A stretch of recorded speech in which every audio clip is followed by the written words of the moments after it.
నమస్తే. ప్రస్తుతం మనం బస్ భవన్ వద్దాం. సో టీఎస్ఆర్టీసీ కార్మికులు, టీఎస్ఆర్టీసీ సంబంధించిన ఎంప్లాయీస్ కూడా అందరూ కూడా సో ఒక్కసారి సమ్మె సైరన్ నిర్వహిస్తారు. సమ్మె సైరన్కి పిలుపునిచ్చారు. ఈ నెల 7వ తారీఖు నుంచి సమ్మె ఉండబోతుంది. సో మాకు సంబంధించి చాలా వరకు సమస్యలు ఉన్నాయి. ఇవన్నీ కూడా ప్రభుత్వం వెంటనే పరిష్కరించాలి. లేని అడుగులో సో పెద్ద ఎత్తున సమ్మె చేస్తామని చెప్పేసి కూడా ఆ కార్మికులు కూడా, కార్మిక సంఘాలు కూడా అన్ని కూడా పిలుపునిచ్చిన పరిస్థితి. సో మాట్లాడదాం మొత్తం కొంతమంది టీఎస్ఆర్టీసీ కార్మికులు అసలు ఏంటి ఆ సమస్యలు అని చెప్పి మాట్లాడారు. సో చెప్పండి సార్, అసలు ఏంటి మీ సమస్యలు, సమ్మెకి ఎందుకు పిలుపునిచ్చారు? మా సమస్యలు 14-15 ఏళ్ల నుంచి ఇట్లానే మా సమస్యలు ఉన్నాయి. కేసీఆర్ గవర్నమెంట్ వచ్చిన తర్వాత ఒక పే స్కేల్ ఇచ్చారు, మళ్ళీ పే స్కేళ్ళు లేవు. అట్లు నాంచుకుంటూ 2 పే స్కేళ్ళని కేసీఆర్ ఎగొట్టిండు. కాంగ్రెస్ గవర్నమెంట్ వచ్చే ముందు మాకు హామీలు ఇచ్చింది, మేనిఫెస్టోలో పెట్టింది, మీకు 2 PRCలు ఇస్తాను, మీకు ప్రభుత్వంలో విలీనం చేస్తామని చెప్పి చేయలేదు. మళ్ళీ మీకు ఇచ్చే అలవెన్స్లు అన్ని ప్రతి అలవెన్సెస్ కంపల్సరీ ఇస్తామని చెప్పారు, ఇవ్వలేదు. అవి ఇస్తారేమో అనుకోని మేము 15 నెలలు కొత్త గవర్నమెంట్ వచ్చింది, దానికి సర్దుకోవడానికి టైం ఉండాలని చెప్పి కొంచెం టైం ఇచ్చినాము. అడగంగా కూడా మాకు అపాయింట్మెంట్ డేట్ ఎమ్మెల్యే మినిస్టర్ పట్టించుకుంటలేడు, ఇటు ఎండి పట్టించుకుంటలేడు, ఎవరు పట్టించుకుంటలేరు. తర్వాత మేము సమ్మె నోటీస్ జనవరిలో వచ్చి కొంత టైం తీసుకొని మళ్ళీ చెప్తుంటే కూడా వింటలేరు. చెప్పి బెజార్ వచ్చేసి మళ్ళీ మేము సమ్మెకి వెళ్తున్నాము. సమ్మె డేట్ మొన్న సమ్మెకి నోటీస్ ఇచ్చాము. ఇప్పుడు 7వ తారీఖు నుంచి సమ్మె కంపల్సరీ తప్పకుండా చేస్తారు. ప్రతి కార్మికుడు సమ్మెకు బయటకు వచ్చి సమ్మెకు సిద్ధంగా ఉన్నారు. సమ్మె చేయడానికి సిద్ధంగా ఉన్నాం. అంటే చూసుకుంటే ప్రధానంగా సార్, అంటే సజ్జనార్ గారు వచ్చిన తర్వాత కూడా ఆర్టీసీ చాలా మెరుగుపడ్డది అది అని చెప్పి చెప్తాను. సో అసలు సజ్జనార్ సార్ వచ్చిన తర్వాత ఆర్టీసీ మెరుగుపడడమేమో ఏం కనిపిస్తలేదు, కానీ ప్రచారమే మాత్రమే కనిపిస్తున్నది. వాళ్ళు చెప్పడమేమని అసలు లేదు. నెలకు 375 కోట్లు ఇస్తున్నట్టు గవర్నమెంట్ చెప్తుంది, కానీ ఎక్కడ ఇచ్చినట్టు దాఖలాలు ఉంటలేవు.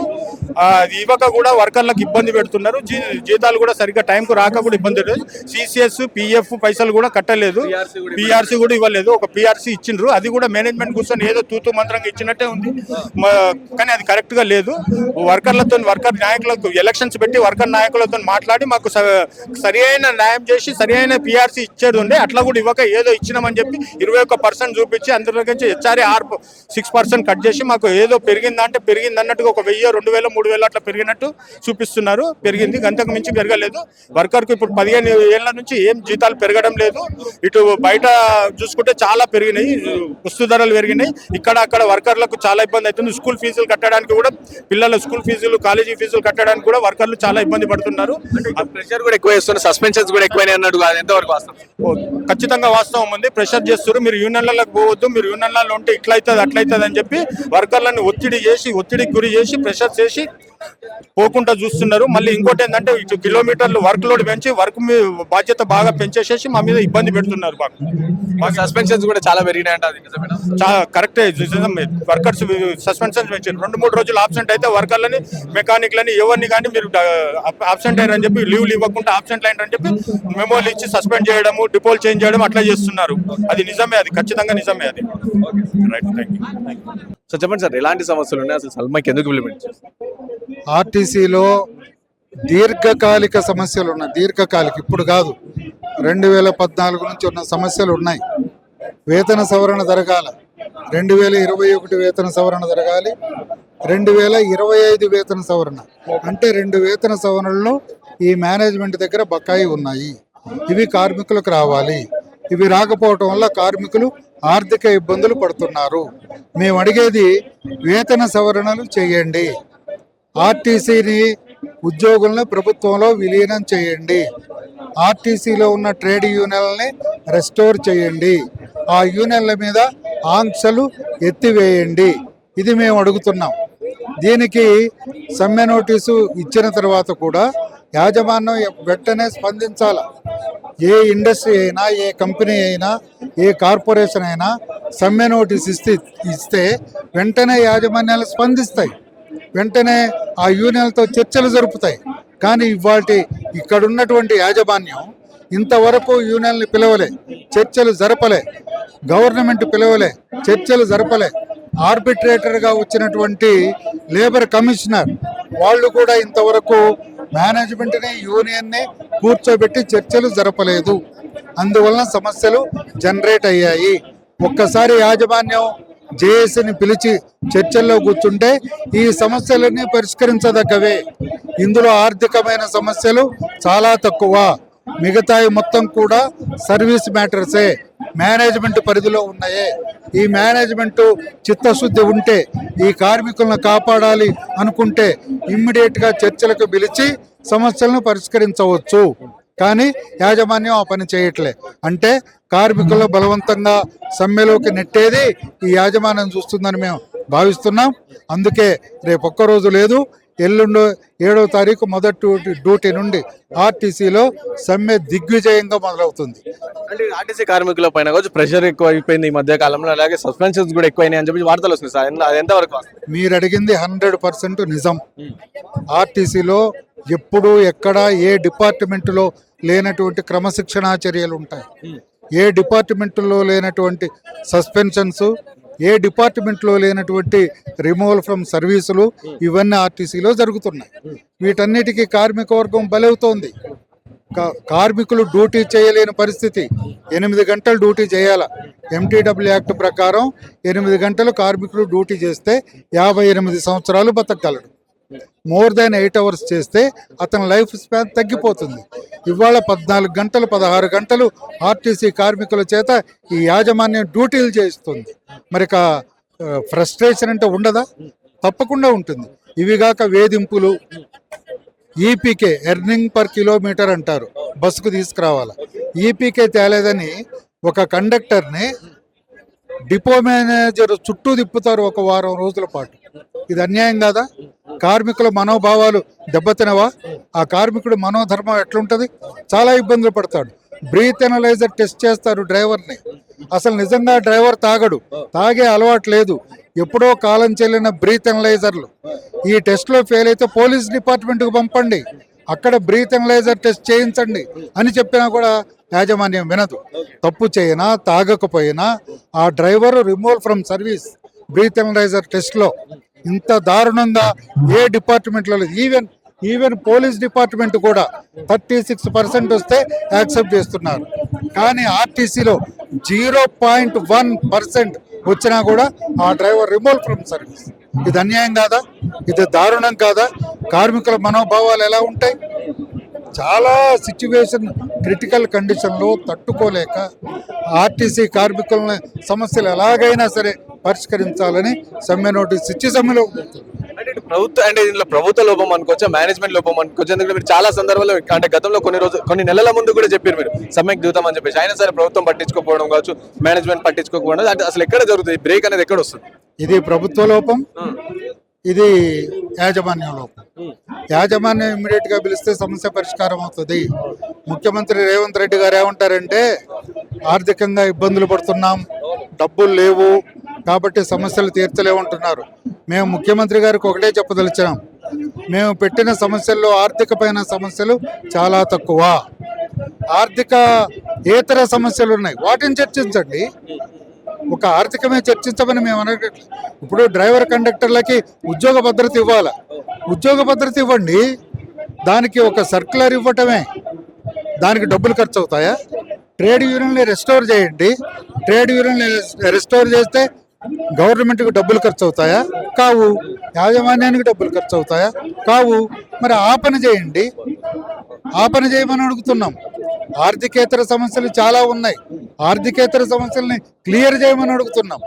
ఇప్పటిదాకా 2 పే స్కేల్స్ డ్యూ ఉన్నాయి. ఇది ఆర్థిక సమస్య, ఇది ఆర్థిక సమస్య. ఇప్పుడు మీరు పే స్కేల్ డ్యూ ఉంది, మొన్న పే స్కేల్ 2017 చేశారు, 2021 చేయండి. ఇంపాక్ట్ అంతా 100 కోట్లు పడుతుందేమో. ఇంత పెద్ద సంస్థలో, ఇంత డబ్బు వస్తున్న సంస్థలో 100 కోట్ల రూపాయల ఇంపాక్ట్ పెద్ద సమస్య ఏం కాదు ఆర్టీసీకి. ఇది కావాలని చేస్తున్నారు. ట్రాన్స్పోర్ట్ మినిస్టర్ ఏమో ఆర్టీసీ లాభాల్లో ఉందంటాడు, ఆర్టీసీ యాజమాన్యమేమో ఆర్టీసీ నష్టాల్లో ఉందంటది. ఎందుకు ఈ దోబూచుల దొంగాట?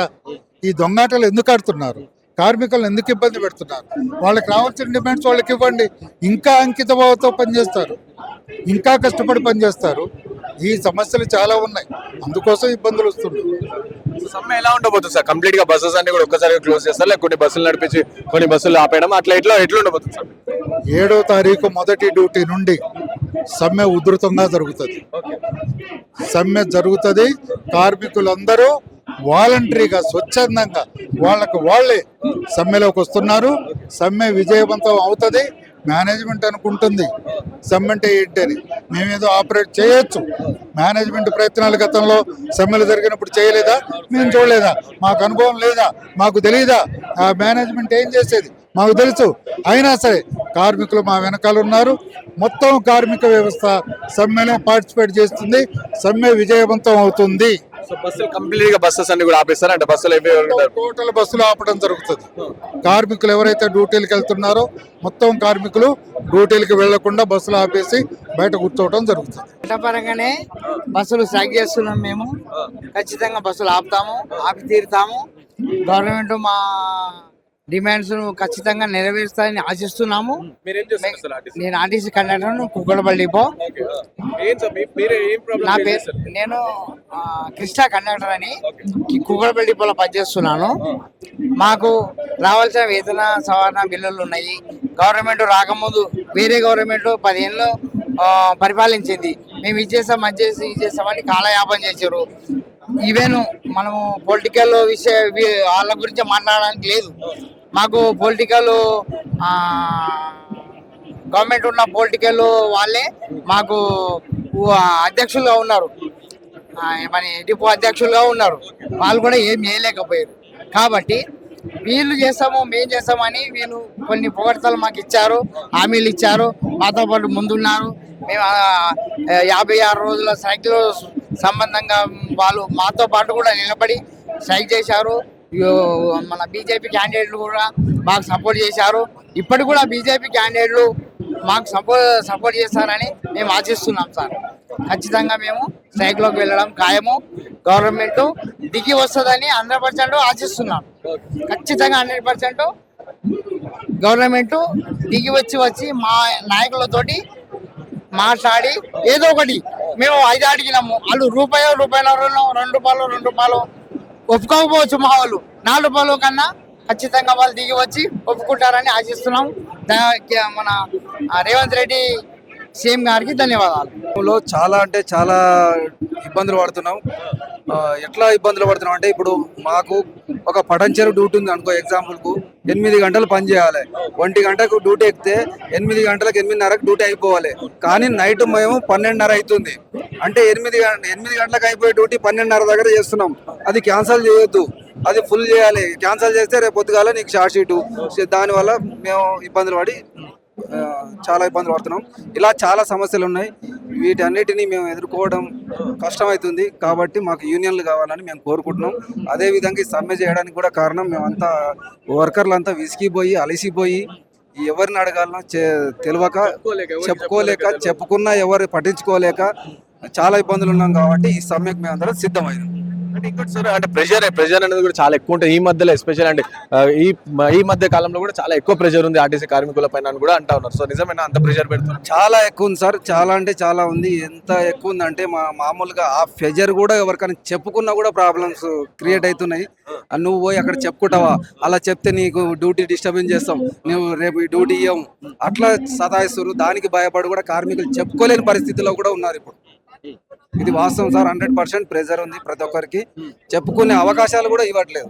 ప్రతి దానికి సస్పెండ్ అంటే చిన్న చిన్న కారణాల వల్ల కూడా సస్పెండ్ చేస్తుంది ఆర్టీసీ అని చెప్పేసి కూడా బయట చెప్తా ఉన్నారు సార్. అది కూడా వాస్తవమే అంటారా? వాస్తవమే సార్. ఎందుకంటే ఇప్పుడు రోడ్డు మీద బస్సు వెళ్తుంటాం సార్.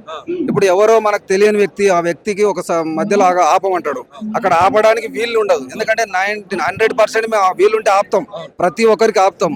కానీ ఎప్పుడన్నా అక్కడ వీలు కాని పరిస్థితులు ఆపకపోతే ఆ వ్యక్తి ఏం చేశాడు, టక్కునంటే ఫోన్ చేసి ఎండి గారికి ఫోన్ చేసి సార్ ఈ బస్సు ఆగలేదు కథ, అది ఎంక్వైరీ చేయరు, అది ఏముంది నిజమా కాదా అని తెలుసుకోకుండా వీళ్ళు దాని మీద యాక్షన్ తీసుకొని ఎమ్మడే వాళ్ళ సస్పెండ్ చేయడం, రిమూవ్ చేయడం ఇలా జరుగుతుంది సార్. సస్పెండ్ రిమూవ్ చేసిన తర్వాత కూడా మీరు ఎన్నిసార్లు ఆఫీస్ చుట్టూ తిరిగి, ఎన్నిసార్లు ఎండీలో చుట్టూ తిరిగి, ఎన్నిసార్లు డిపో చుట్టూ తిరిగినా కూడా ఫలితాలు వస్తలేదు అని చెప్పేసి కూడా చెప్తున్నారు. లేవు సార్, ఎలాంటి ఫలితాలు లేవు. తిరిగి తిరిగి అలసిపోతున్నారు, చెప్పులు అరుగుతున్నాయి తప్ప ఎలాంటి ఫలితాలు లేవు. చెప్పుకోవడానికి కూడా ఎవరు లేరు. ఇప్పుడు ఏంటంటే గత ప్రభుత్వం కాకుండా ఈ ప్రభుత్వం ముఖ్యమంత్రి మీద కొంచెం మాకు నమ్మకం ఉంది, ఇప్పటికైనా చేస్తాడని ఆశ ఉంది. అతని మీద నమ్మకంతోనే మేము అడగడానికి సిద్ధపడుతున్నాం సార్. సో సమ్మె ఎట్లా ఉండబోతుంది సార్? కంప్లీట్ గా బస్సు రవాణా వ్యవస్థ కూడా కంప్లీట్ గా ఆపేస్తున్న పరిస్థితి, లేకుంటే కొన్ని బస్సెస్ అనేవి అలా డ్యూటీలు అవి నడుస్తూ ఉంటాయి సార్? ప్రస్తుతానికైతే వర్కర్లు ఎవరు కూడా ఫ్రీ నడపాలనే ఉద్దేశం లేదు సార్. ఎందుకంటే ఇంతవరకు మాకు అడిగే వాళ్ళు ఎవరు లేరు. ఇప్పుడు ఎవరో ఒకరు వచ్చారు, వాళ్ళ తరపున మావి అన్ని చెప్పుకోవడానికి ఒక అవకాశం వచ్చింది. కాబట్టి మేము స్వచ్ఛందంగా అన్ని బస్సులు నడపకుండా ఉండడానికి ప్రయత్నం చేస్తాం. సో మీ పేరు ఏం సార్, మీ సమస్య నా పేరు హ్యారీ గిబ్స్, రాణిగంజ్ 1 డిపో. 2005లో నన్ను రిమూవ్ చేసారు సార్. ఎందుకు రిమూవ్ చేశారు? ఎందుకంటే నేను డిపార్ట్మెంట్ సిక్కులో ఉంటే వాళ్ళు సిక్కు పొడగొట్టేసారు. నేను ఇంటిమేషన్ ఇవ్వలేదని నన్ను ఒక ఛార్జ్ షీట్ ఇష్యూ చేశారు. ఛార్జ్ షీట్ ఇష్యూ చేస్తే దానికి కూడా నేను జవాబు ఇస్తే ఎంక్వైరీ కండక్ట్ గా అన్నారు. ఎంక్వైరీ కూడా కండక్ట్ అయినా. ఎంక్వైరీ కండక్ట్ అయితే నన్ను రాసియండి అన్నాడు. ఏది మీరు నెక్స్ట్ టైం ఇట్లా నేను చేయ ఆబ్సెంటిజం కానని రాసిమంటే రాసి ఇచ్చిన. తీసుకోవాలి కదా సార్. యాక్చువల్గా అదే మూమెంట్లో నాకు డ్యూటీ ఇవ్వాలి. ఆ డిఎం ఏమైందంటే ట్రాన్స్ఫర్ అయ్యి వెళ్ళిపోయింది. నెక్స్ట్ డిఎం వచ్చింది. నెక్స్ట్ డిఎం ఏమంటాడు అంటే ఇప్పుడు ఏమి ఇవన్నీ నేను చూడనయా, తర్వాత చూద్దాం, ఇప్పుడు నేను ఫస్ట్ డిపో సంగతి చూసుకోవాలా, డిపో చూసుకున్నాక తర్వాత కలుపు, ఎన్ని రోజులు లేదు నీకు ఇప్పుడేం అవసరం అని అట్లా వెళ్ళగొట్టేసింది. సరే ఇక వీళ్ళు ఇట్లా ఇంటలేరు అని మేమేం చేసినామంటే నోటి మాట కాదు, అప్లికేషన్ పెట్టినాం. సార్ నాకు రిమూవ్ లెటర్ ఇవ్వండి సార్. రిమూవ్ లెటర్ ఇస్తే పెద్దవాళ్ళని పోయి కలిసి మేము కాల్లో చేతిలో పట్టుకొని వాళ్ళని డ్యూటీ అడుగుతాం సార్ అన్నాను. లేదు నేను లెటర్ ఇవ్వలేను, నేను ఎట్లా ఇస్తా, ఆ పీరియడ్లో అయింది, ఈ పీరియడ్లో నన్ను లెటర్ ఇవ్వమంటే నేను ఇవ్వలేను. అందరు ఇట్లా డిఎంలో తప్పించుకోబోయారు సార్. ఇంకా లాస్ట్కి వీళ్ళు ఇట్లా ఇంటలేరు అని లేబర్ కమిషనర్ ఆఫీస్కి వెళ్ళాం. లేబర్ కమిషనర్ ఆఫీస్కు 1.5 year మేము తిరిగినాం సార్. 1.5 yearలో ఆ క్లర్క్ ఒకటేసారి అటెండ్ అయింది. ఆ క్లర్క్ అటెండ్ అయినప్పుడు నా మొత్తం పేపర్స్ తేవాలి కదా సార్, తేలే. ఏం లేకుంటే కమిషనర్ అడిగిండు. ఆయన ఏమన్నా అంటే ఆయన పేపర్స్ ఏవయ్యా అన్నాడు. లేదు సార్ నేను తేలే. మళ్ళీ తేంది నువ్వు ఆయన ఎట్లా రిమూవ్ చేసినావు? రిమూవ్ లెటర్ అయితే ఉండాలి కదా నీ దగ్గర, రిమూవ్ లెటర్ లేదు కదా, మళ్ళీ ఎట్లా అంటున్నావు అంటే నెక్స్ట్ ఇయరింగ్ తెస్తా సార్ అన్నాడు. 6 నెలలు మళ్ళీ పత్తాకెళ్ళి. ఇంకా లాస్ట్కి వాళ్ళ కమిషనర్ ఏమన్నా అంటే ఇంకా వాళ్ళు రారయ్యా, మీరు బెటర్ హైకోర్టుకి వెళ్ళిపోండి, ఎవరినైనా మంచి కోర్టు అడ్వకేట్ని చూసుకొని కోర్టుకి వేయండి అన్న. ఈ 6 అడ్వకేట్లు ఇప్పటికీ 8 అడ్వకేట్లు తీసుకురు, కేసు ఫైల్ చేయట్లేదు సార్. అందరు తీసుకుంటారు, 3 సంవత్సరాలు పెట్టుకుంటారు. ఏమైనా చేస్తా అని అదే కారణం తెలియట్లేదు సార్. కారణం అన్నా చెప్పాలి కదా. లేదయ్యా నాతో కాదు, వేరే అడ్వకేట్ని పట్టుకుంటే మేము ఎవరినైనా వేరే వాళ్ళు. ఇప్పుడు ఇట్లా ఒక ఆయన అయితే 5 సంవత్సరాలు పెట్టుకొని వాపస్ ఇచ్చింది సార్, ఇంకొక ఆయన 3 సంవత్సరాలు పెట్టుకొని వాపస్ ఇచ్చింది.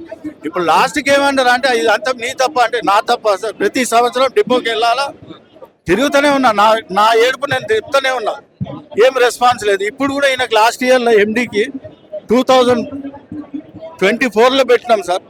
దీని గురించి ఏమన్నా ఇంతవరకు చర్య లేదు.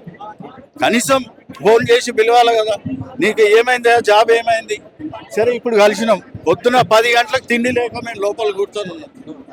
ఇప్పుడు సాయంత్రం దిగితే ఖాళీ చూసినా నేను రిమూవ్ చేసిన అంటే రిమూవ్ చేసిరు సార్. నాకు లెటర్ లేదంటూ డిపోలో లెటర్ లేదంటే ఇంకా నేను పోయి ఎవరిని అడగాల. మళ్ళీ నా పరిస్థితి ఏంది, మరి దీనికి ఏంది సోర్సెస్ ఏంది? నా బిడ్డను పొడగొట్టుకున్నా, 29 సంవత్సరాల బిడ్డ లాస్ట్ ఇయర్ పొడగొట్టుకున్నాం. మెడికల్ బెనిఫిట్స్ లేక, పైసలు లేక బిడ్డను పొడగొట్టుకున్నాం. ఇంకా దీనికంటే మేము ఇంకా ఎట్లా బతకాలి సార్? మేము పని చేస్తే మా కడుపు ఉన్న జీతం కూడా లేకుండా 20 సంవత్సరాల జీతాలు లేవు. ఆమె ఏదో ప్రైవేట్లో చేస్తుండే, ఆ ప్రైవేట్ కూడా 2016లో టీచర్ జాబ్ చేస్తుండే, ఆ జాబ్ని కూడా వాళ్ళు తీసేసారు. ఇంకా మళ్ళీ విలువనే లేదు. ఇంకా నేను పని చేస్తేనే ఆటో నడిపిస్తాను సార్. ఆటో నడిపిస్తేనే సాయంత్రానికి ఏదో 2 పూటలు తినేది ఉంటుంది. ఇది మా పరిస్థితి. దీని గురించి గట్టిగా చర్య తీసుకోండి సార్. ఈ చిన్న ఇవి సాల్వ్ చేయండి సార్. ఆర్టీసీలో చాలా ఉన్నాయి సార్. నాదైతే జునూన్ కేసు సార్. నేను అబ్సెంటిజం అని నేను కొట్లాడతలేను. డిపార్ట్మెంట్ సిక్కులు ఉన్నప్పుడు వాళ్ళకు ఇది ఎంత పెద్ద ప్రూఫ్ సార్. ఇది చూడండి. నాది ఏంది, నా జీవితం ఏంది ఇంకా లేదా నా సావో బతుక మీరే నిర్ణయించమని, వాళ్ళనే నిర్ణయించమన్నాడు. లేదా నేను ఎండి ఆఫీసర్, నేను ఇక్కడ తీసుకొస్తా, పెట్రోల్ తీసుకొచ్చి ఈయన గాలో పెట్టుకుంటా. ఇంకా మాకేం సోర్సెస్ లేవు ఇక, ఎందుకంటే ఏజ్ అయిపోయింది. ఇంకేం బతుకుతాం భూమి మీద? ఇంకెప్పుడు మేము ఇంకా బతికేది? కనీసం నా భార్య కన్నా ఏదో నా వచ్చే పైసల్లో ఆమె కన్నా ఏదో ఒక ఇల్లు వాకిలో అదన్నా కొనిస్తా. ఈ పైసల మీద అదే ఆశ పెట్టుకొని ఉన్నాం సార్. నాకు డ్యూటీ ఇవ్వకపోయినా పర్లేదు, ఏదైనా సెటిల్మెంట్ అన్నా చేయమన్నారు సార్. ఇది నా వేదన ఇది సార్. మీరు అలా దీని దగ్గరికి తీసుకెళ్ళండి సార్ దయచేసి. ఎందుకంటే ఇది మీ త్రూ అవుతుంది. ఇంకా వేరే ఎవరు మినిస్టర్ రికమెండ్లు కూడా పెట్టినాం సార్. ఎవరేం చర్య తీసుకుంటారు? చెప్పండి సార్, ఏం చేస్తారు మీరు ఆర్టీసీలో? కండక్టర్ అమ్మ. చెప్పండి సార్, ఏంది మీ ప్రాబ్లమ్స్ ఏంటి అసలు? ఎట్లా ఏం లేవు సార్. ఇప్పుడు గత 8 years నుంచి ఒక పిఆర్సీ లేదు. కేసీఆర్ 10 సంవత్సరాలు మమ్మల్ని ఘోరంగా ఇబ్బంది పెట్టాడు. ఈ మన రేవంత్ రెడ్డి గారు వస్తారని మంచిగా చేస్తారని ఆశిస్తున్నాం. అయినా కూడా ఆయన సార్ ముఖ్యమంత్రి గారి దగ్గరికి ఈ విషయాలు పోతారని మేము అనుకుంటున్నాం. అంటే మా సమస్యల యొక్క విషయ శోధన అతని వరకు పెద్దవాళ్ళ వరకు పోవట్లేదు అనుకుంటున్నాం. మా యూనియన్ లీడర్ పిలిచి ఇది ఉంది ఇది లేదు ఇదో చెప్పాలి కదా. యూనియన్ లీడర్ పిలిచి ఇది ఉంది బాబు ఇది లేదు అంత కాదురా బాబు. కానీ ఇప్పుడు 6 గ్యారెంటీలో ఒక గ్యారెంటీ మేము మనస్ఫూర్తిగా చేస్తున్నాం. దానివల్ల మాకు వర్క్ లోడ్ పెరిగింది చాలా. అమ్మాయిలు చెప్పకుండా ఇంకేం ఎక్కేస్తారు, వెనుకొంచి దూకేస్తారు. వాస్తవంగా చెప్తున్నాం, కన్నడ కాబట్టి చెప్తున్నామా, ఎవరు చెప్పకుండా దూకేస్తుంటారు. మేము ఎందుకు చేయలేదు, ఏమైనా యాక్సిడెంట్ అయితే కన్నడ కూడా బాధ్యత అని చెప్తుంటారు. సరే దాన్ని మనస్ఫూర్తిగా స్వీకరిస్తాం, ఛాలెంజ్ని ఇది మంచిగా చేస్తారు. కానీ ముఖ్యమంత్రి గారు ఈ విషయంలో శ్రద్ధ తీసుకొని మాకు న్యాయం చేయాలని కోరుకుంటున్నాం. ఇట్లా సమ్మె ఎట్లుంటుంది అంటే గతంలో కూడా ఒకసారి సమ్మె చేసినప్పుడు ప్రైవేట్ వ్యక్తులను పెట్టి నెలకు అంటే రోజుకి 500 1000 రూపాయలు ఇచ్చుకుంటే నడిపించారు ఆర్టీసీ. సో ఈసారి కూడా అట్లా ఉండబోతుంది, కంప్లీట్ గా అందరూ కూడా క్లోజ్ అవుతుంది. ఎట్లా ఉండబోతుంది ఈసారి సమ్మె? సమ్మె చేయాలని మనస్ఫూర్తిగా అయితే లేదు. బట్ కాకపోతే కథమే సమస్యలు ఉన్నాయి కదా సార్, పిలిచి మాట్లాడాలి. పిలిచి ఇది ఉంది ఇది లేదు బాబు ఇట్లా చేయాలి. ఇప్పుడు ఈ ప్రస్తుతం ఖజానాలో డబ్బు లేదు లేదంటే మాకు చెప్పాలి.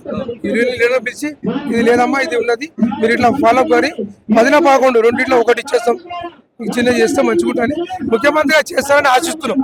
ఇప్పుడు కూడా పిలిచి మాట్లాడతారని అనుకుంటాం. అయితే అది గ్యారెంటీగా సమ్మె అయితే కాదని మేము అనుకుంటాం. మా ఉద్దేశం అయితే చేద్దాం, పిలిచి సమస్య సాల్వ్ చేస్తే మంచిదని మేము మనస్ఫూర్తిగా కోరుకుంటాం. ఈ విషయం ముఖ్యమంత్రి మీరు కూడా సపోర్ట్గా చెప్పండి సార్ ప్లీజ్. సో చెప్పండి సార్, మీరు ఏం వర్క్ చేస్తారు ఆర్టీసీ? నేను ఆర్టీసీలో కండక్టర్గా చేస్తాను సార్. చెప్పండి సార్, ఎట్లా సమస్యలు ఏమున్నాయి సమ్మె? సమస్యలు చాలా కాలం నుంచి కూడా అట్లనే ఉన్నాయి సార్. గత ప్రభుత్వం ఏం చేసిందంటే ఆర్టీసీని ప్రభుత్వంలో విలీనం చేస్తామని ప్రకటించింది. అయిపోయిందని కార్మికులంతా సంబరాలు చేసుకున్న సందర్భంలో మరి గెజెట్ కూడా రిలీజ్ అయిందని చెప్పేసి అన్న సందర్భంలో కార్మికులు చాలా సంతోషపడ్డారు, సంతృప్తి పడ్డారు. అప్పుడే ఎలక్షన్ జరిగి కొత్త ప్రభుత్వం వచ్చేసి దాన్ని అమలు చేస్తుందని ఆశపడ్డాం. కానీ ఆ ప్రభుత్వం కూడా నిర్లక్ష్యం వహిస్తూ ఇప్పటికీ 18 నెలలు గడిచినప్పటికీ కూడా ఇంకా ప్రభుత్వం ఆర్టీసీని విలీనంలో చేయలేదు. మరియు 2021 వేతన సవరణ చేయాల్సి ఉంది. మరియు 2025 ఏప్రిల్ 1 నుంచి కూడా ఇంకో 2వ వేతన సవరణ రావాల్సి ఉన్నది. మరియు 2017లో ఉన్నటువంటి వేతన సవరణ చేసినప్పటికీ కూడా బకాయిలు పూర్తిగా ఇవ్వకుండా మరి రిటైర్మెంట్ అయినప్పుడు ఇస్తామని చెప్పేసి కార్మికులను ఇప్పటికీ కూడా అర్ధాకలతో కార్మికులను అనేక వేదనలకు అవస్థలకు గురి చేస్తున్నాయి. ఈ 2 పే స్కేల్ చేయనందువల్ల కార్మిక కుటుంబాలు ఆర్థికంగా ఎంతో నష్టపోయినాయి, ఎంతో బాధపడుతున్నాయి. పిల్లల ఫీజులు కట్టలేక, ఇంటి కిరాయిలు కట్టలేక, మరియు నిత్యావసర వస్తువులు చాలా పెరిగినందున కార్మికులు ఆర్థికంగా ఎంతో ఇబ్బంది పడుతున్నారు. మరియు తప్పని పరిస్థితుల్లో ఈనాడు కార్మికులు సమ్మె చేయడానికి సిద్ధమైనారు.